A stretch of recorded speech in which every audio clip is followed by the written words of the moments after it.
नमस्कार. आज आपल्या सर्वांना आषाढी एकादशीच्या हार्दिक शुभेच्छा. अंजलीज कॉर्नरमध्ये आपल्या सर्वांचं मनपूर्वक स्वागत आहे. तर आज मी इथे आपल्यासोबत एक साधी आणि चविष्ट पारंपरिक उपवासाची थाळी शेअर करणार आहे.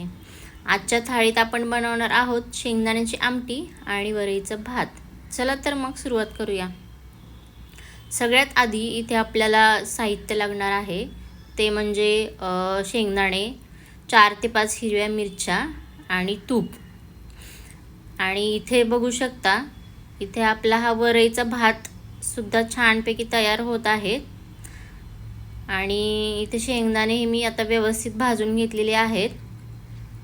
ही रेसिपी अगदी खूप सोपी आहे करायला आणि उपवासासाठी अगदी योग्य आहे. तर मी इथे 4 ते 5 हिरव्या मिरच्या व्यवस्थित बारीक करून घेतलेल्या आहेत. इथे 4 ते 5च मिरच्या घेतलेल्या आहेत कारण या खूप जास्त तिखट आहेत मिरच्या. आणि शेंगदाण्याची आमटी करताना मी नेहमीप्रमाणे तूपच वापरते उपवासाला. सकाळी मी शेंगदाण्याचे लाडू केले होते, तर तेच मी खाल्ले होते. हे खूप छान सुरेख असे लाडू झाले आहेत. अगदी त्याचं टेक्स्चर खूप छान आलं आहे आणि व्यवस्थित झाले आहेत. तर या लाडूंची रेसिपी मी तुम्हाला नक्की शेअर करेन नेक्स्ट व्हिडिओमध्ये.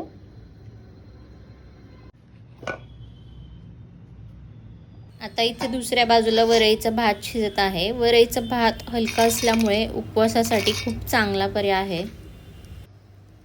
आता इथे मी शेंगदाणे छानपैकी बारीक करून घेणार आहे. आणि हे शेंगदाणे एकदम बारीक करून घ्यायचे आहेत. ते बारीक झाल्यानंतर त्यामध्ये थोडंसं पाणी घालून ते पुन्हा एकदा मिक्सरला फिरवून घ्यायचे आहेत. तर त्यानंतर ही अशी बघा थिक स्लरी तयार होते. आणि यामध्ये तुम्ही तुमच्या गरजेनुसार पाणी घालू शकता. आमटी जास्त घट्ट किंवा जास्त पातळ न ठेवता मध्यम ठेवली तर खूप छान लागते चवीला. चला तर मग आमटीला सुरुवात करूया. इथे सर्वप्रथम एक कढई गॅसवर ठेवून त्यामध्ये 3 ते 4 चमचे साजूक तूप घ्यायचे आहे. आणि या साजूक तुपामध्ये आपण जी हिरवी मिरची बारीक केली होती ती टाकायची आहे.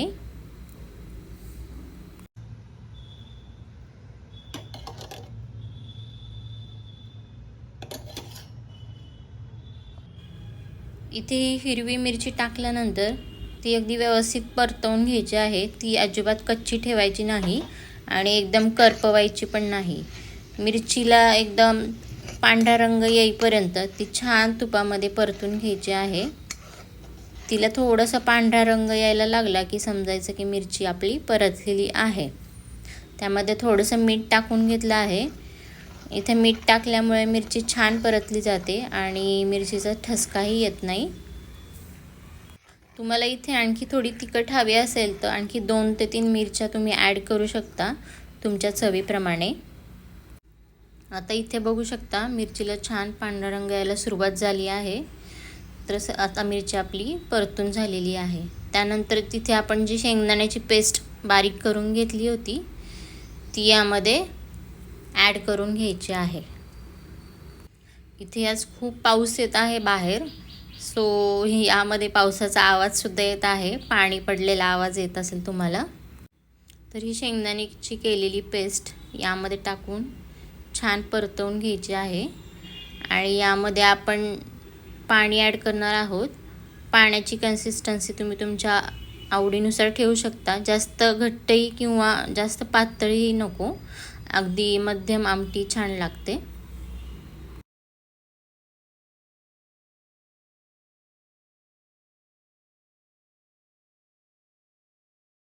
इथे मी याच भांड्यात पाणी टाकून ते स्वच्छ धुवून कढईमध्ये पुन्हा टाकणार आहे.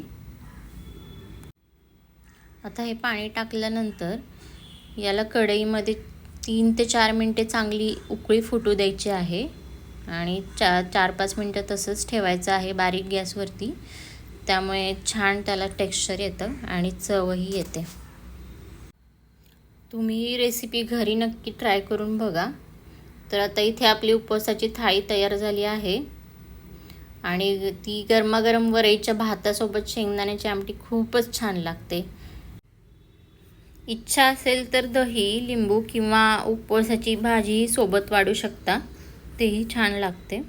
इथे मी थाळीमध्ये सकाळी केलेले एक शेंगदाण्याचा लाडू, केळ्याचे चिप्स तिखट आणि पिवळे, आणि जो साबुदाण्याचा चिवडा आहे गोड, तो याच्यासोबत घेतला आहे.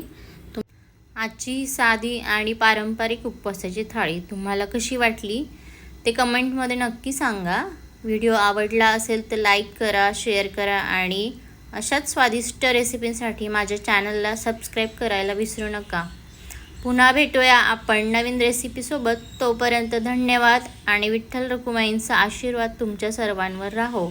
जय पांडुरंग हरी.